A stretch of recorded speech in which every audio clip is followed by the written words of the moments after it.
And the lower house will also work to realign the unreleased amount for the rehabilitation and reconstruction of Yolanda-ravaged areas. Speaker Sonny Belmonte assures that the chamber will act on a measure certified as urgent by Malacanang.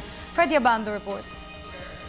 The 13 billion pesos from the remainder of the Priority Development Assistance Development Fund of the House reverts back to the National Treasury, since the Supreme Court ruling declared it unconstitutional. It was weighed by the House to realign the said amount to the Calamity Fund, which will cover relief and recovery efforts of areas devastated by Typhoon Yolanda. Speaker Feliciano Belmonte said the House will act on a proposed bill to be certified as urgent by the President to ensure that 13 billion pesos will be realigned in support of government-sustained relief operations.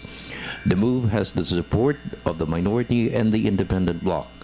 Although the law says that the budget emanates from the House, in fact the budget emanates from the Executive, because they have to make the request.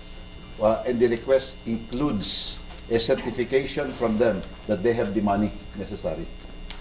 Hindi natin pwedeng sabihin na common sense lang, we have returned the money to the National Treasury, so there's money. Hindi, kailangan pa rin yung formal certification na merong pera, as well as the certification of the President as to the urgency of the measure. Otherwise, it will go through the usual tatawagin natin yung mga agencies involved, kakaroon ng hearing in the Appropriations Committee, kakaroon ng prolonged debates, and then the Senate can only take over after we send the money to them, after we have approved it here on third reading. In the meantime, the minority led by Congressman Ronaldo Zamora is pushing for the recall of the proposed 2014 national budget from the Senate to review the implication of the High Court's decision. Since the budget under review by the upper chamber contains amendments from members of the House to include the identification of projects and programs to be implemented by several government agencies next year, Zamora said Congress should abide by the court's ruling.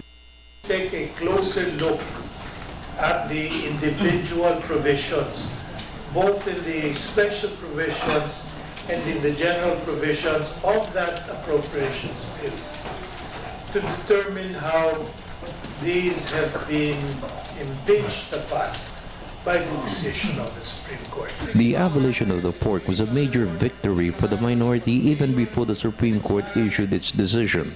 The House deleted the 24.5 billion peso PDAF allocation in the proposed 2014 national budget. From the PDAF, their next crusade is to do away with all lump sum and unprogrammed funds in the budget. They insisted that every allocation in the budget should be itemized. The decision yesterday was a partial victory of the Filipino people and the Abolish Pork movement. We hope that these funds should now be given directly to the people and made accessible to the people without passing through any other public official na pork holder. For the People's Television Network, this is Freddie Abando reporting.